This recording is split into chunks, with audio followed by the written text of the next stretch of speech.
కేంద్ర ప్రభుత్వ ఉద్యోగులకు మోదీ సర్కార్ గుడ్ న్యూస్ చెప్పింది. 3% డిఏ పెంచేందుకు ఆమోదం తెలిపింది కేంద్ర కేబినెట్. అలాగే 6 పంటలకు ఎంఎస్పీ పెంచుతూ నిర్ణయం తీసుకుంది. సీమాంతర ఉగ్రవాదాన్ని ఆపితేనే పాకిస్తాన్తో చర్చలుంటాయన్నారు విదేశాంగ మంత్రి జయశంకర్. హర్యానా సీఎంగా ఇవాళ ప్రమాణ స్వీకారం చేయనున్నారు నయాబ్ సింగ్ సైని.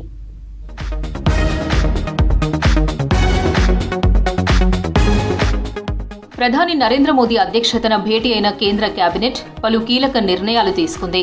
కేంద్ర ప్రభుత్వ ఉద్యోగులకు దీపావళి కానుకగా 3% డిఏ పెంచింది. దీంతో ఉద్యోగుల డిఏ 50 నుంచి 53% పెరిగింది. 1 కోటి మందికి పైగా కేంద్రం నిర్ణయంతో లబ్ధి పొందనున్నారు.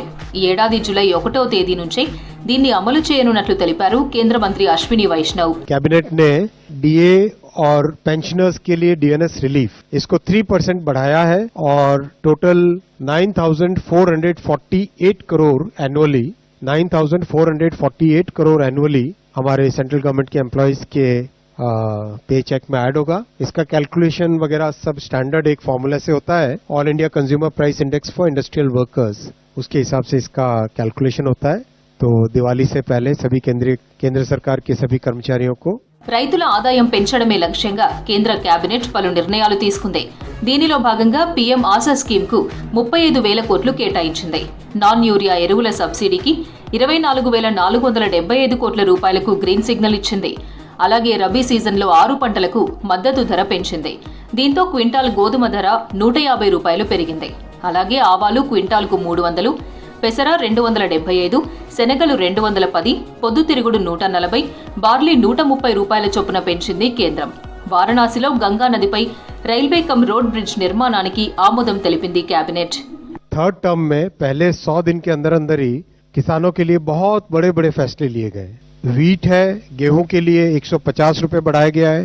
बार्ले यानी जौ के लिए 130 रुपए बढ़ाया गया है.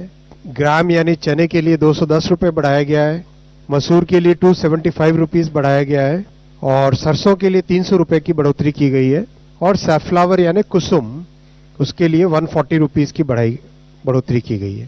नैरेटिव की और फेक नैरेटिव की लड़ाई लड़ना चाहते हैं उनके सामने ये सच के आंकड़े अगर परोसोगे तो कई बातें अपने आप में स्पष्ट हो जाएगी. సీమాంతర ఉగ్రవాదాన్ని ఆపితేనే పాక్లో చర్చలు ఉంటాయన్నారు విదేశాంగ శాఖ మంత్రి జయశంకర్. ఇస్లామాబాద్లో జరిగిన షాంఘై కోఆపరేషన్ ఆర్గనైజేషన్ సదస్సులో పాల్గొన్నారు. వాణిజ్యం, ఎనర్జీ, కనెక్టివిటీ లాంటి రంగాల్లో సహకారం కొనసాగాలంటే పరస్పరం గౌరవం, నమ్మకం అవసరమన్నారు. ప్రాంతీయ సమగ్రత, సౌభ్రాతృత్వాన్ని ఎస్సీఓ దేశాలు గుర్తించాలన్నారు జయశంకర్.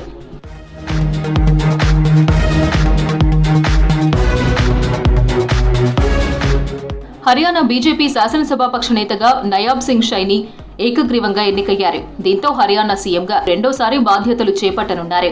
సైని ప్రమాణ స్వీకారానికి ప్రధాని మోదీ సహా పలువురు కేంద్ర మంత్రులు, బీజేపీ పాలిత రాష్ట్రాల సీఎంలు హాజరు కానున్నారు. ఇటీవల జరిగిన హర్యానా అసెంబ్లీ ఎన్నికల్లో బీజేపీ 48 స్థానాల్లో గెలిచింది. దీంతో వరుసగా మూడోసారి ప్రభుత్వాన్ని ఏర్పాటు చేయనుంది. इतना बड़ा विश्वास जो हरियाणा की जनता ने आज तीसरी बार कंटिन्यूटी के अंदर ये भारतीय जनता पार्टी के ऊपर किया है, ये विश्वास ये नरेंद्र मोदी जी की नीतियों का विश्वास है. ये नरेंद्र मोदी जी की ही गारंटी है जिसके ऊपर आज हरियाणा ने विश्वास किया है. బీజేపీ యాక్టివ్ మెంబర్షిప్ క్యాంపెయిన్ చురుగ్గా కొనసాగుతోంది. ప్రధాని నరేంద్ర మోదీ మొదటి క్రియాశీల సభ్యునిగా నమోదు చేసుకున్నారు. అలాగే రాజ్నాథ్ సింగ్ తో పాటు పలువురు కేంద్ర మంత్రి మెంబర్షిప్ తీసుకుంటున్నారు.